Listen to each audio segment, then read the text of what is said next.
霜，你的根紧握这片土壤，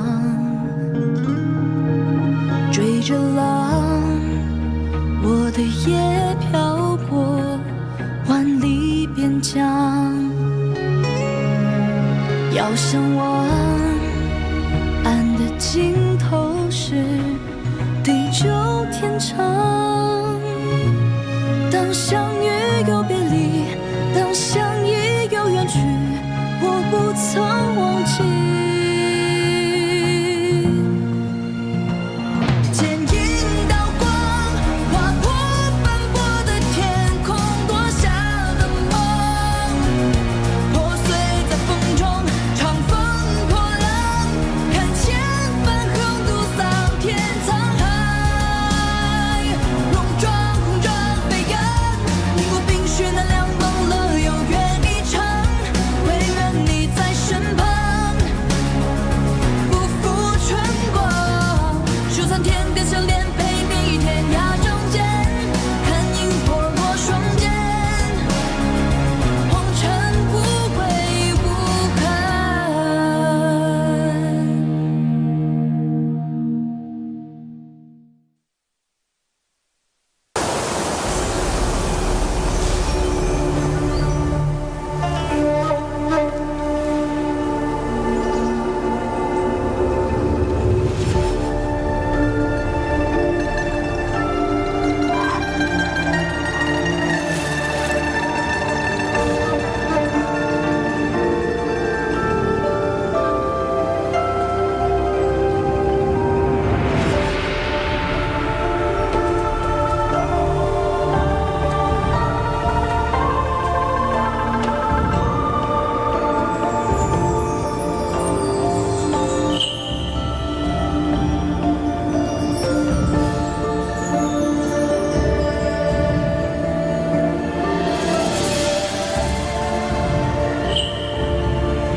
阿弥，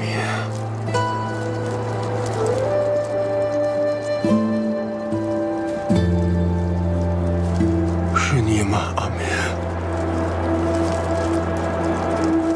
阿弥，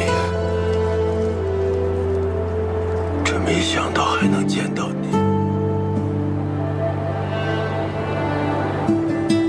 这是梦吗？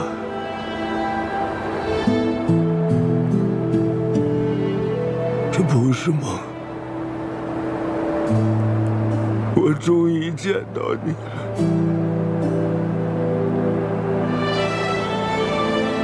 你心里怪我吗？怪我没来得及回来救你。你不怪我，可是我心里头，我一直怪我自己。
你是谁？我为什么会在这儿？你为什么能让我看到我娘子？你们可以进来了。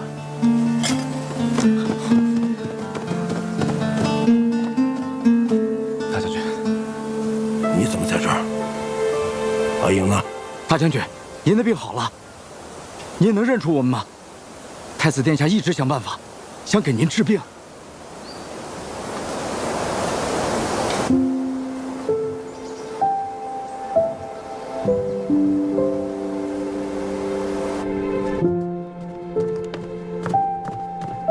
阿爹，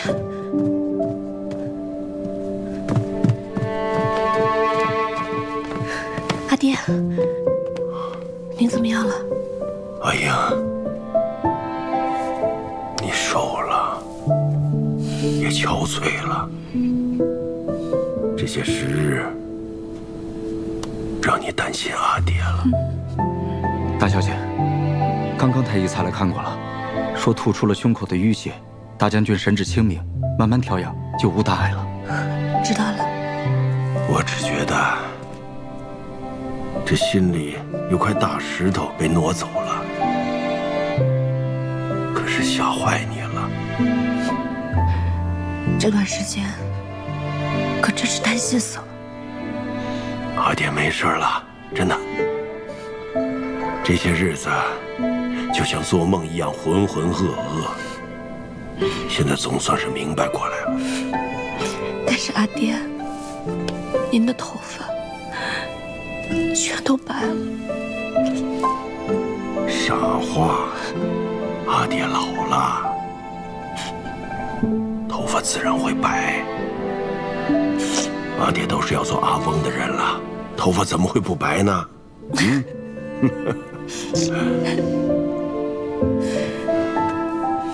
您舒服点没有？好多了。好了就好。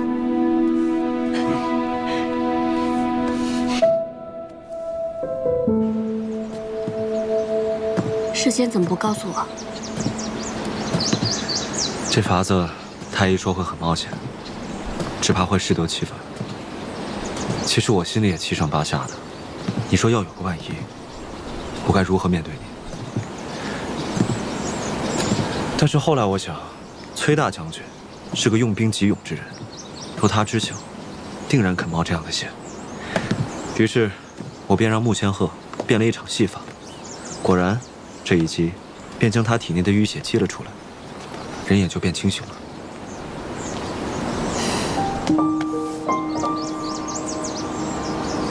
17郎，谢谢你。我辛苦这么久，你只说一句谢谢吗？那我要怎么谢谢你啊？现在还想不出来，可能再过几个时辰，我就想出来了。你说呢？这次一定要好好谢我。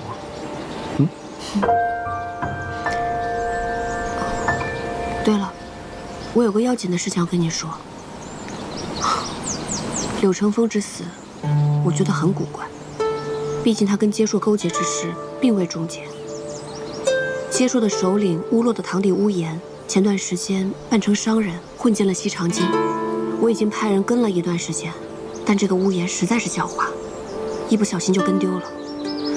我觉得此人定是图谋不轨，不安好心。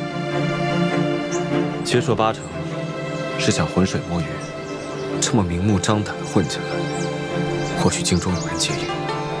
我让长安、万年2个县的捕快清查一下文牒，看能不能打草惊蛇，让他们露出马脚。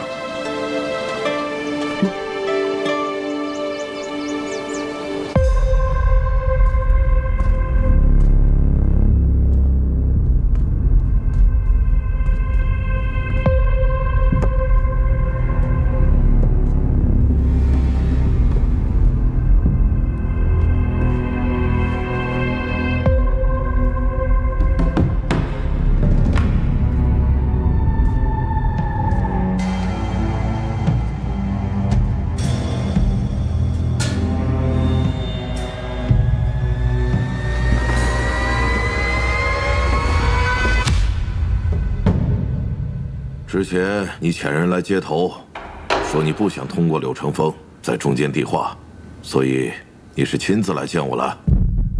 柳成风之前答应你们的事，都是我替他办的。但柳成风这个人，他怀有私心，若任他从中取利的话，会影响你们接硕的大事。所以我今天亲自来了，以显诚意。你身为中原的大官，如今竟然愿意亲自来见我，你是想让我们接硕替你办什么吗？只不过是一件小事，希望接硕能够帮我料理。倘若接硕能够帮了我这个忙，那么你们所想要的领地、盐、铁、米粮，我都会暗中给你们办好。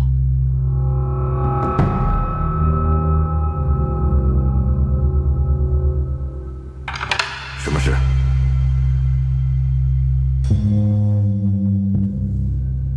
杀了太子妃崔琳，她是崔乙的女儿，相信你们接硕一定会很乐意吧？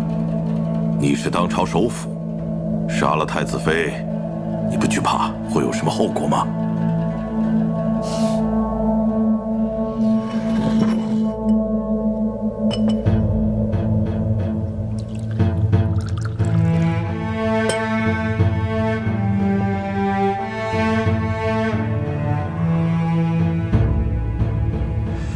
乌颜大人不会失手吧？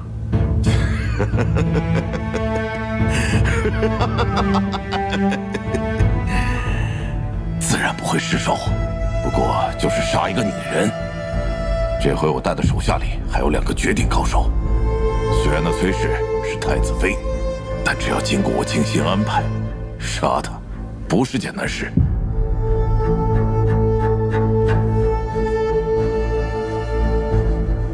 好，那么从今日起，我与接硕便是盟友了。接硕所求，我一定会尽力；但我的所求，也希望接硕能够尽力。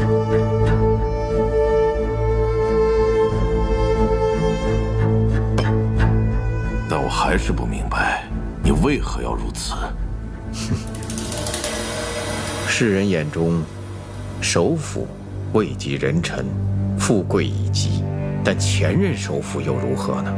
办完了治水征西2件大事之后，累出一身病来暂且不说，还闹得君臣不和，最后落得个身败名裂的下场。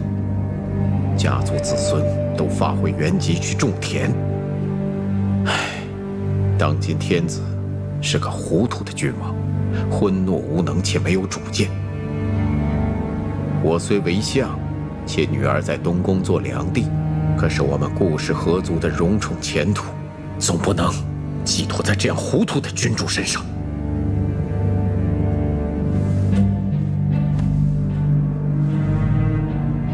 除了杀太子妃这件小事，你还要我们做什么？自然是我于朝中与你们相商配合。如果朝中有事的时候，我会暗中通知你们，让你们在边境出兵滋扰。如果朝廷派出的将领是我的人，那么你们就诈败，让他立下战功。如果朝中派去的不是我的人，我自然会暗中想办法，让你们击败他。好，你这方法特别好。只要这仗打几年下来，那些军中立功升官的将领，就全都是你的心腹。我一个手无缚鸡之力的文官，想要暗中掌握兵权，自然要想些别的办法。你这个人胆子不小，野心也不小，但是我喜欢你。你放心，只要你肯帮助我们接硕，我们接硕自然也会全力帮助你。还有一件很重要的事情，柳成风这个人暗中恋慕崔琳，你们杀太子妃的时候，一定要提防柳成风从中作梗啊。这些时忽然西昌京中加紧稽核文牒之事，风声很紧，难以存身。为此，柳成风向我献计，要劫掳太子妃。他想劫了太子妃，与太子妃远走高飞。如此，用你们的话说，不妨将计就计，将那崔林揭露出来杀了。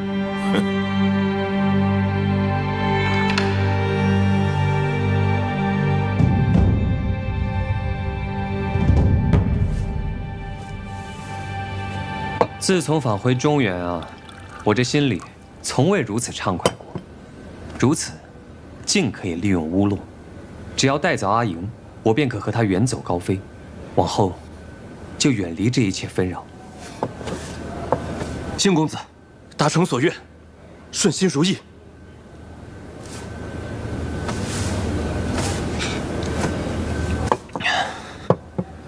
阿树，你改作跟我姓柳吧。你原本是孤儿，无名无姓，所以当时唤你为阿树。其实我也是一样，没有父母，也是孤儿。你若是跟我改作姓柳的话，那我便也有了亲人。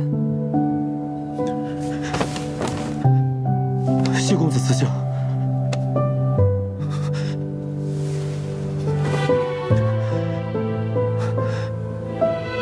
柳树，这名字真好听。来，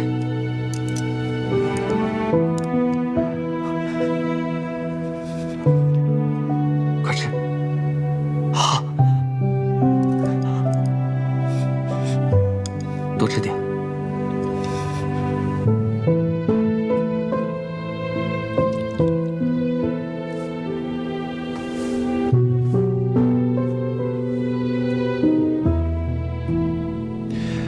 我想请岳父大人到青云观去住，那里十分清静，又有亲兵护卫，而且玄泽也住在那里，这样岳父大人闲来无事，还可以教教玄泽，有个小孩承欢膝下，也会少思少虑，颐养心性。这个主意倒是不错。我记得小时候，阿爹教我习武的时候，最是高兴了。好了，殿下可以去上朝了。我还有一件要紧事要交给你。什么要紧事啊？我们那后殿那个浴桶太小了，换个大一点的吧。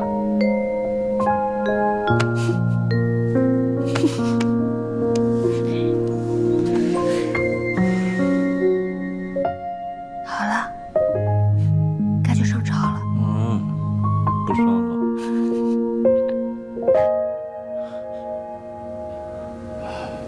那什么，那个结束，到底是怎么回事啊？怎么又派兵来骚扰瀛州啊？之前不是说好了，以桑河为界的吗？陛下，自打解散崔家军之后，或许结硕以为有机可乘，故又来犯我瀛州。那就派太子去，他不是喜欢打仗吗？但是这次一定要狠狠地打他们一顿，让他们记住教训。陛下，太子殿下身为储君，不宜带兵犯险，还是由微臣带领镇西军前往吧。行，那就你去吧。是。陛下，臣以为裴大将军已有春秋，不如让裴元也一同前往，一路上也好有个照应。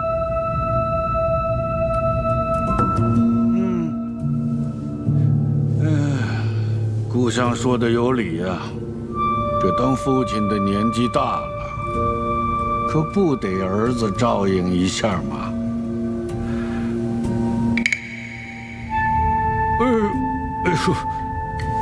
说不得，说不得，现在全身的骨头都疼。这余下的公事，就着太子看着办理吧。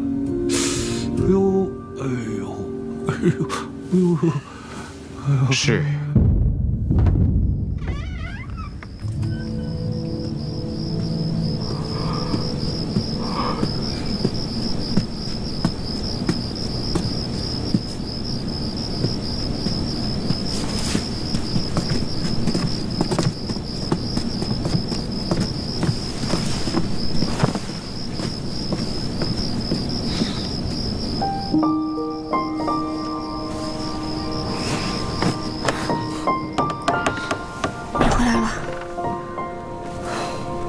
这么晚才回来啊？你都不知道，这裴大将军要出征，兵部顿时多了很多事情。还有，这不是因为大婚的事几日没有去朝中吗？我那父皇居然也趁机偷懒了几日。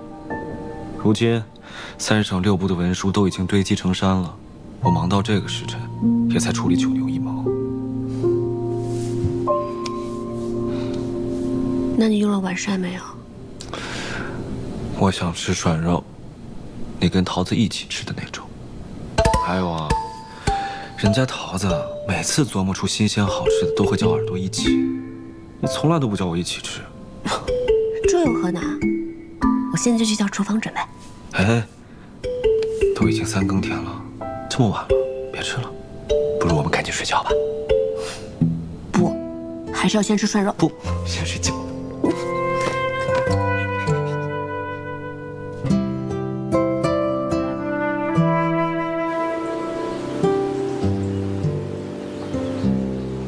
您就是传说中的崔大将军吗？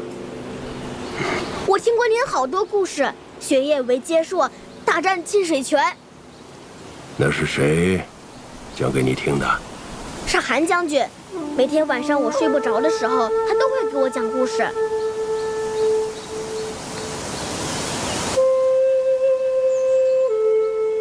崔大将军，您的刀法天下闻名，韩将军教过我一些剑法，我能跟您学刀吗？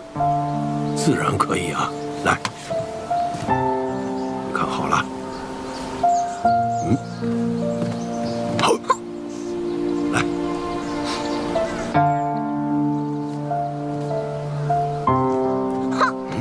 对，再来。到了青云观，阿爹的精神果然好了很多。崔大将军可以将你教得很好，那么一样可以将玄泽教得很好。哦，原来你是打的这样的如意算盘。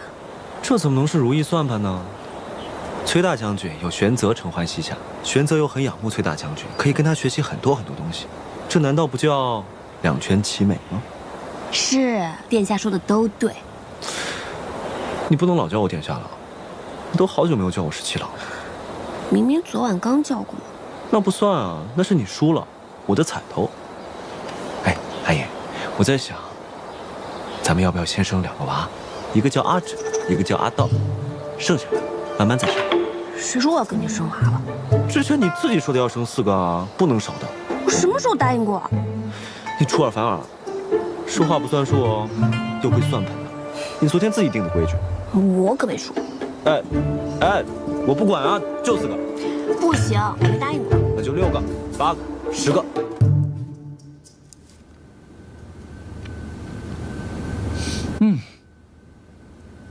这丰阴楼的制肉啊，真是百试不厌。昨天你派去我府上那个厨子，给我做了道新菜，叫烤鹿舌，我吃起来啊，觉得太咸了。但今天一吃这制肉啊，就觉得不相上下。穆先生为了家父的病，十分费心。这杯酒，是我们敬您的。哎，客气了。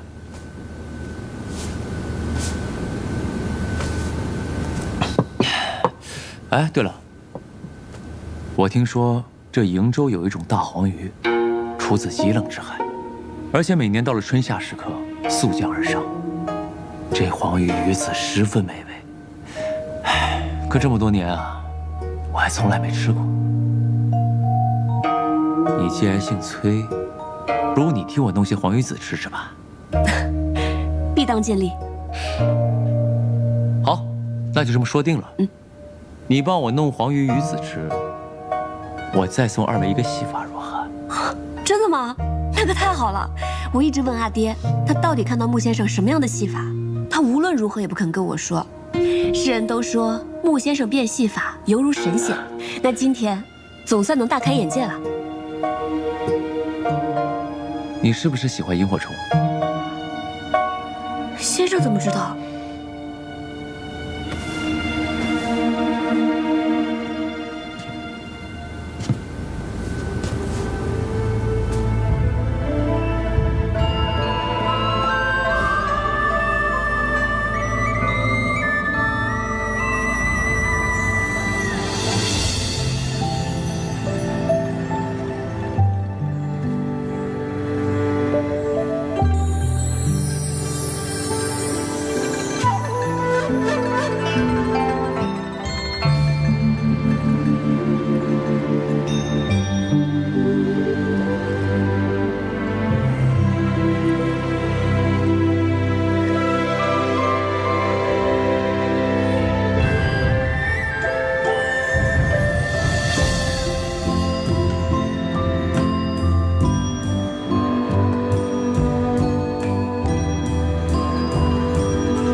我就用这小小的把戏，祝贺二位新婚之喜吧。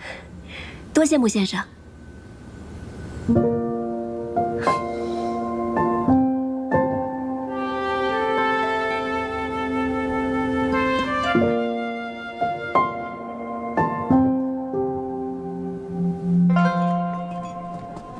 两位，今日吃的可好啊？特别满意。谢过客人。哎，今日南边来了很好的活鲈鱼，客人要带一条回家做愉快吗？好，那就带一条。客人上次花费重金才买得一条鱼，今日又给了我们肉多赏钱。我们掌柜说呀，今日这条鱼是柜上送给客人的。客人上次说家中并无算盘，我们掌柜说呀，这把算盘也是送给客人您的。哦，谢谢了。帮我告诉你们家掌柜，他可真是太会做生意了，不愧是西长京第一酒楼，注定生意兴隆。谢谢客人。客人，您的鱼。谢谢。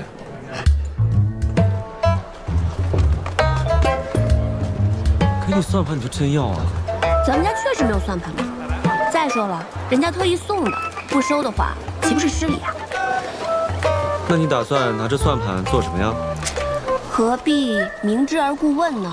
当然是以备不时之需啊。你怎么会有不时之需啊？我当然没有不时之需了，我是怕你有不时之需。你这么狠心吗？这可是算盘。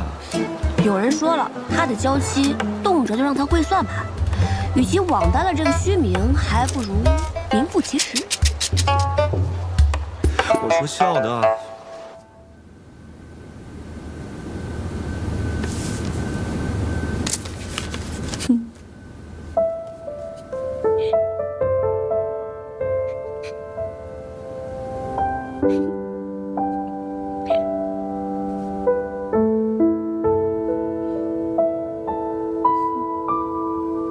小姐，啊，小姐，桃子，小姐，有件事，我想我必须得跟你说。什么事啊？咱们崔家军现在已经陆续裁撤完毕，留在瀛州等待裁撤的不过数百人而已。皆说犯境，朝中竟令裴大将军带着镇西军的人前往瀛州，并严苛县令，让这数百名崔家军将士即刻卸甲至贝州修筑水渠。据说这贝州官吏十分严酷，对待咱们崔家军的将士如同犯人一般，不仅克扣饮食，动辄还棍棒相加。这些人实在忍无可忍了，于是公推了一名谭副将，从贝州一路逃到了西长京，想要见一见大将军或是小姐。这件事情不要让父亲知道。是。这个谭副将现在身在何处？他是逃出来的，身上还有伤。到了西长京以后，一直在我们崔府附近徘徊。那日我回府里取东西，他认得我，跟了我好长一段路，见我身旁无人，才敢悄悄上前同我说话的。我认得他是从前左营的副将，只是跟从前比，实在是消瘦憔悴了不少。想必这一路定是吃了很多苦头的。他没有文牒，也不敢住店，说是这几日只能在城外的破庙里容身。小姐，我们要不要把这件事告诉殿下？不，这件事情事关撤裁的崔家军，不要告诉殿下，免得他为难。这样吧，你约一下这位谭副将，去凤英楼，然后咱们两个人假装去吃酒，先见一见他，然后问清楚贝州到底是什么情况。好。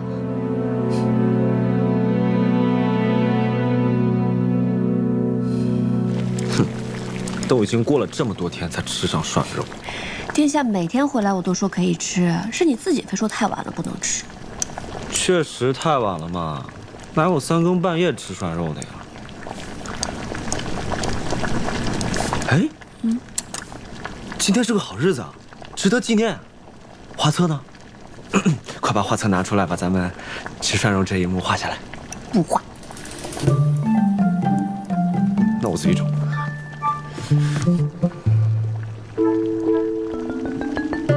那就是不在这边了。那应该在那个方向。不准拿！哎呀，哦，我就知道，不给，不给，不给。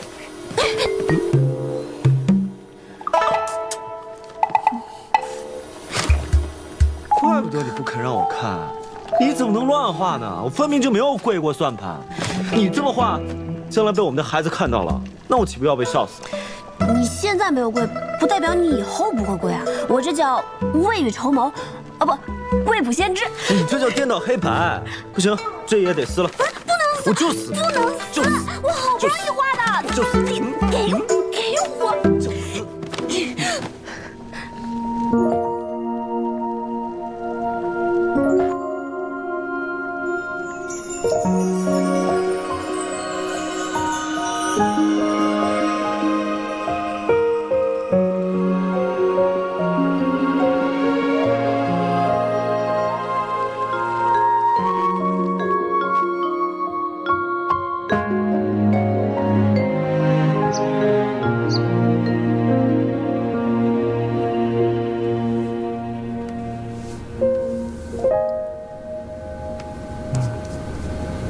殿下，都已经卯时3刻了，难道殿下从前在军中，也是要睡到日上3竿的吗？让我再睡一会儿。快起来了，不要让朝臣们等着。来，起。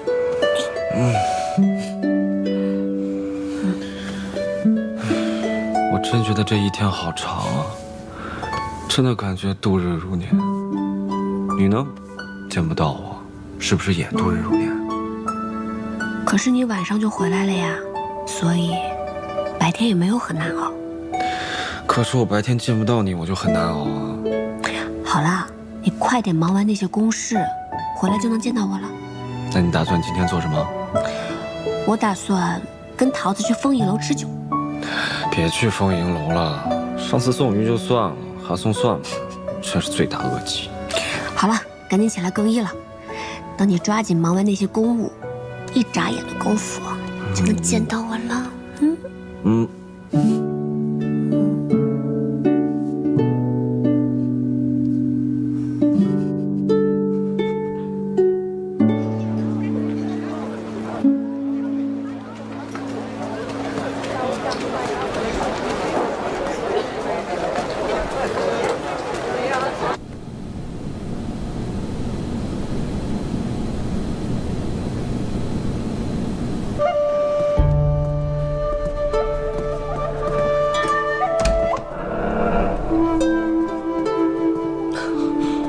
见过大小姐。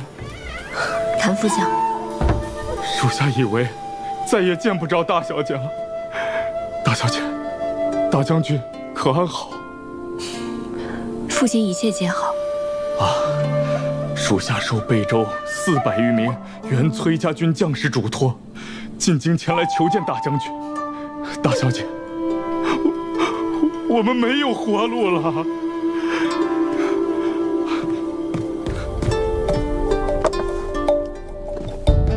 大小姐，这是我们467人的联名血书，请大小姐过目。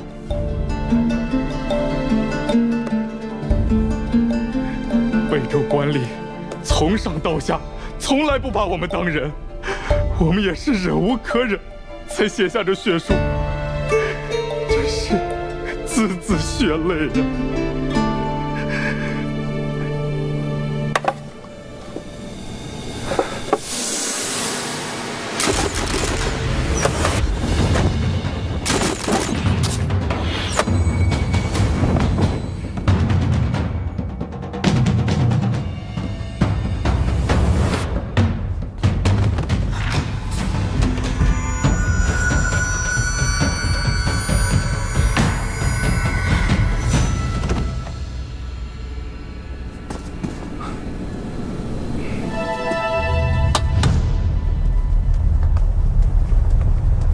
殿下，你今天怎么那么早？是要回东宫吗？你不知道太子妃和桃子一起去丰盈楼吃酒了吗？啊！我现在要赶紧把事务处置妥当，带你一起去丰盈楼。桃子真是，她都没跟我说。走，我们去给他们一个惊喜。好。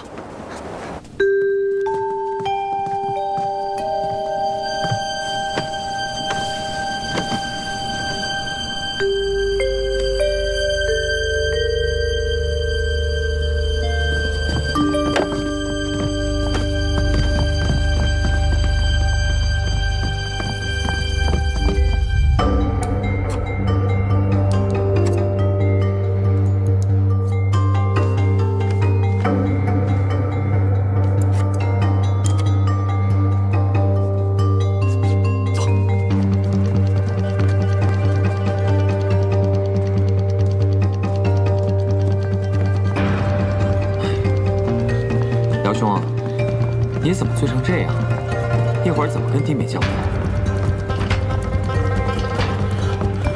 孙夫人确实带了女使来过了，他们今日会见了一位客人，不过没点什么酒菜，在雅间坐了一会儿，然后就走了。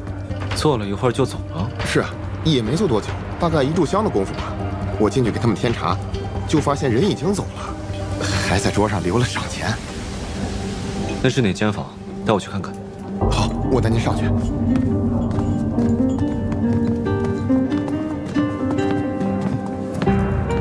石七郎，太子妃和桃子是不是已经回东宫了？我回去看看。不会，把这房子搜一下。是。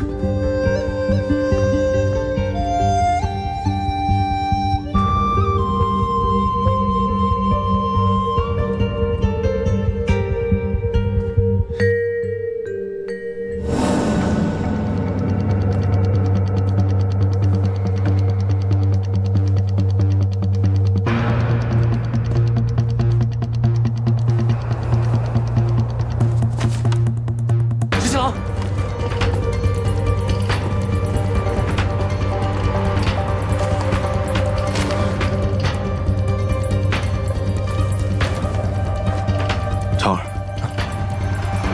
你现在立刻回去，拿着我的印信通知禁军，立时关闭西城京所有的城门，任何人不准出城，就算奉旨也不行。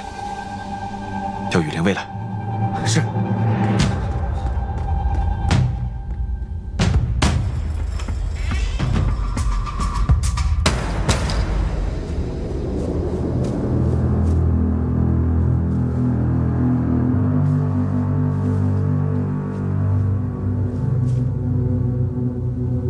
这就是崔琳，崔乙的女儿，李逆的太子妃。无言，事前我们可说好的，我利用谭副将引出崔琳，你们接硕就会帮我把崔琳带到此处，暂时安身。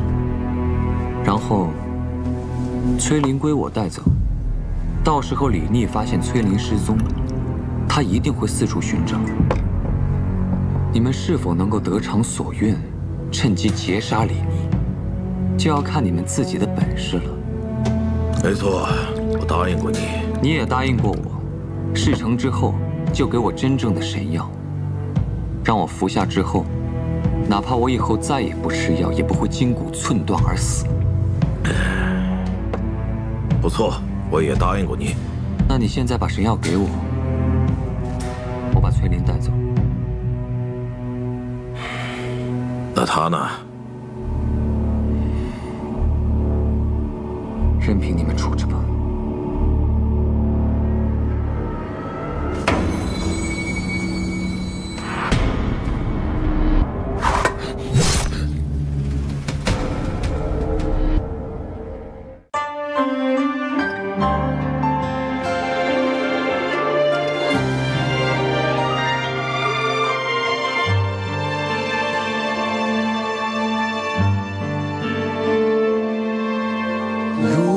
忘了流年萤火，等回忆碎了沉默。若在你心上的斑驳，那牵扯是我难舍。如果思念不曾遗落，回到最初一刻，宿命曾有过的温热，多想为你留着。如果爱记得我们曾承诺过，从此爱上我也要为你活着，沿着记忆的